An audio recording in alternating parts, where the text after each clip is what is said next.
Hi everyone, welcome back to our channel. Today we're going to be outside for a little bit. Just wanted to walk around and see how everything is going. We got a lot of snow yesterday, especially for our area, and it's pretty exciting. The boys got to play and build a snowman and all those things, but I was itching to get out here and just be out here.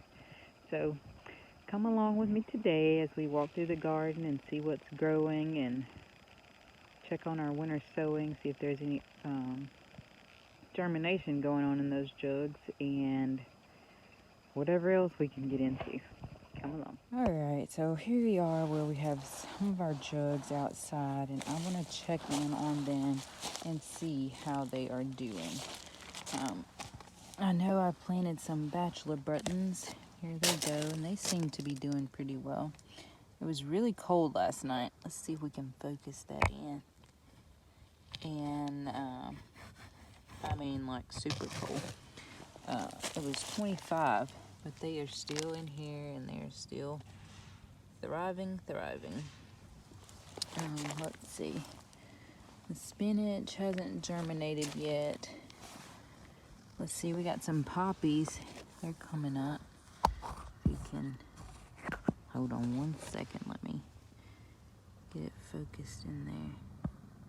See those starting to pop up. See what else we might possibly have. And so far, I think that's gonna be it. The cabbage, a couple cabbages still doing pretty good. It's got that snow on it. The boys like to eat that for a garden snack. I had a bunch of broccoli that I was trying to let it flower so the bees would have a midwinter snack. Looks like I got a delivery. Over here with the kale, I'm hoping it's still gonna flower. It looked like it was trying to whenever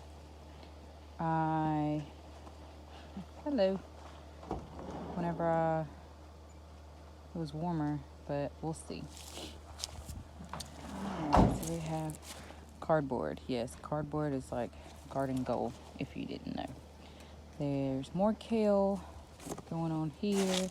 The garlic already came up some, and it's doing pretty good.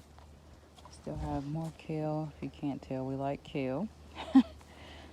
And more kale. This is the 1,000 head kale. The stalk on this is massive. I don't know if you can see, but it's still doing really good. Parsley's doing good. Chives looking a little meh. Got some blueberry bushes, hoping that they're gonna do better this year. We'll see. I have another cabbage bed over here. Seems to be doing exceptionally well. I think the snow makes everything just look so pretty. We amended this bed before all the cold weather came, and you see these little cabbage heads inside.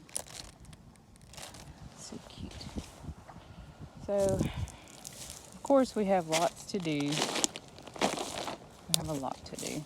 Lots of cleaning, lots of getting ready for the spring.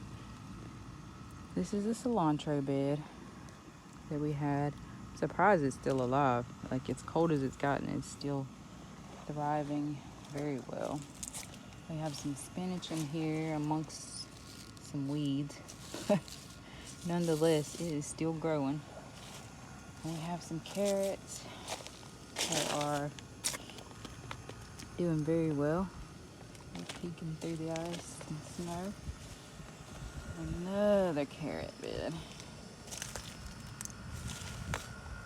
And here I planted some shallots. They haven't popped through yet. I don't think that they will anytime soon, but who knows? We're supposed to have some warm weather this coming week, so we'll see. And then we have these cabbages over here.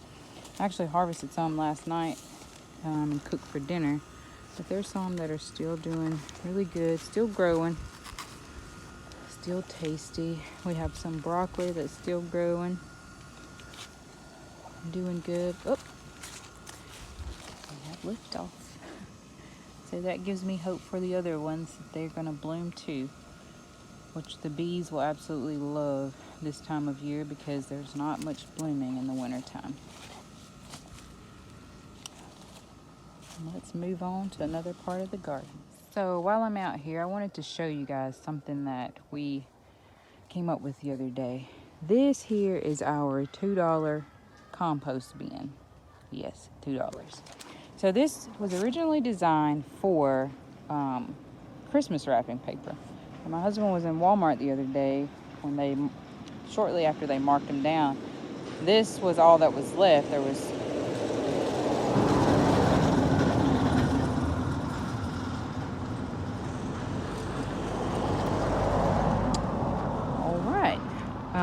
this was one of the few things that was left, but I think it's pretty awesome for $2. We have some vegetables and stuff that we put in there, and we just cover it with paper, and it's pretty tall. He drilled some holes in the bottom because I like for the earthworms to be able to get in there. We put it inside the fence, cut down on rodents possibly trying to get in, or wildlife. So we put it inside the fence of our front garden. But I think it's pretty awesome. It's easily accessible for our family. You can't smell anything. It has a lid that closes. But it was $2.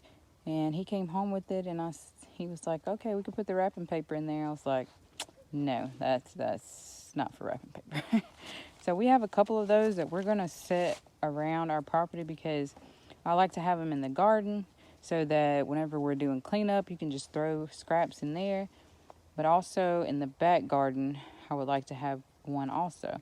So one close to the house, one down in the other garden would be really awesome. I want to show you my spot that I plan on doing a Back to Eden garden. It is across the driveway from my big front yard garden. The space isn't as big, but I think once it is set up, fenced in, that it's going to yield a good amount of food. And I believe that you just grow something in the space that you have, no matter how big or how small, and you'll get something. And it'll be worth the effort. The front garden, well, I call it the front garden, but it's more like a food forest because I have raised beds, but I also have fruit trees. I have apple and plum and peach, pomegranate, blueberry, things like that growing in that one area. And I just love the way that it all looks. Then when it's all full and in its glory, it's beautiful. Let me show you this space that I have that's across. Okay, so here is my Back to Eden space. Now, when we first moved here, the power company brought us some wood chips and not so wood chips, as you can see, that hunk of wood and this hunk of wood. But I was so excited because I know that it makes a difference. You can see in the area where there was wood chips, there's not a lot of weeds. But then if you come over here where the wood chips didn't make it to, you can tell a huge difference. And so these wood chips have been here for a significant amount of time. And when I say significant, I mean 3 years. So I think the ground underneath is going to be really good and fertile, and that those wood chips have composted and the soil is going to be really rich. I'm supposed to possibly be getting more wood chips, and I'm praying that it comes through, because then I would be able to mulch the entire front garden as well as add wood chips a good depth to this side. I have some apple trees that I need to get planted in here, and I know come this spring they'll have out new fruit trees, and when they go on clearance I want to be able to come in and add those when it's time. And I have more blueberries that are in pots, blueberry bushes that I want to put in over here too. So this will basically be a smaller scale of that one. So this is like my garden examples. You can have the small, the medium, and the large. And I'm going to go show you our large. It will be our largest project, and I'm not 100% sure how exactly we're going to do the layout for that or how it's all going to come about, but I know when it's finished, it'll be awesome. So when I say that this is the big mama of the three, not joking. So this garden space is pretty massive. I have a lot of ideas that I want to see unfold back here, but I'm just trying to organize all that in my mind and process and figure out my different phases. So this back here is our biggest garden.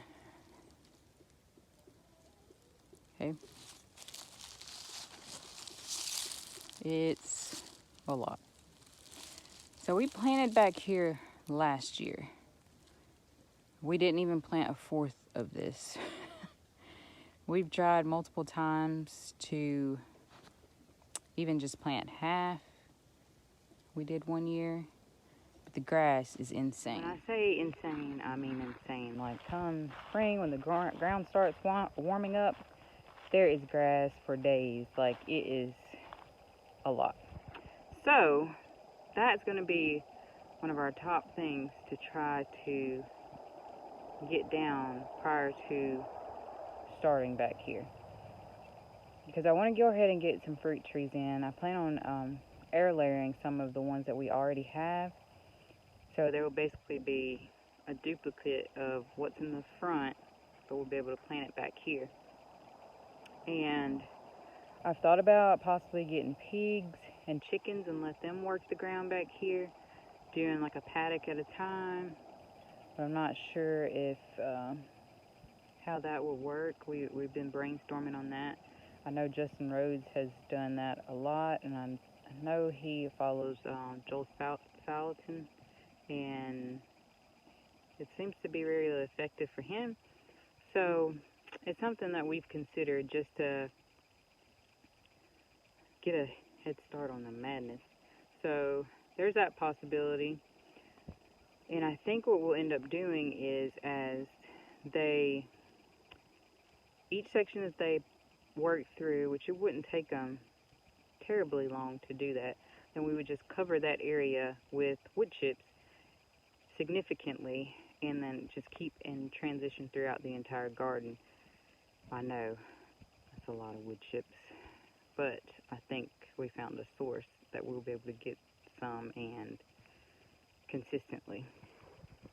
So those are our 3 gardens that we're trying to work on.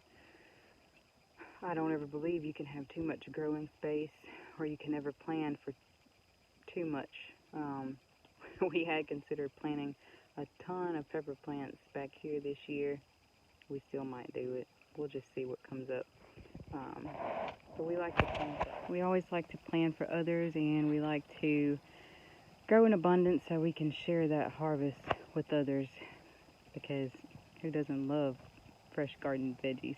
And one thing we have considered is instead of growing in ground completely, is going in and putting in raised beds, kind of like what we have in the front, where we grow the fruit trees and things like that in the ground, and then have raised beds placed throughout where the soil is going to be better, and also we can place them where we need them and go from there. Shown much of our homestead for various reasons, but we hope you come along with us on our journey, and we hope you enjoyed a small peek into what will be going on in 2021 for the Tucker Family Homestead. I hope you liked this video. If you did, please give us a thumbs up and leave a comment in the comment section. We would like to get acquainted with those that are coming along on this journey with us. We also would love for you to subscribe to our channel if you have not, and join us in on our journey. We thank you, and we hope you have a wonderful day and grow something. Have a blessed day. Bye-bye.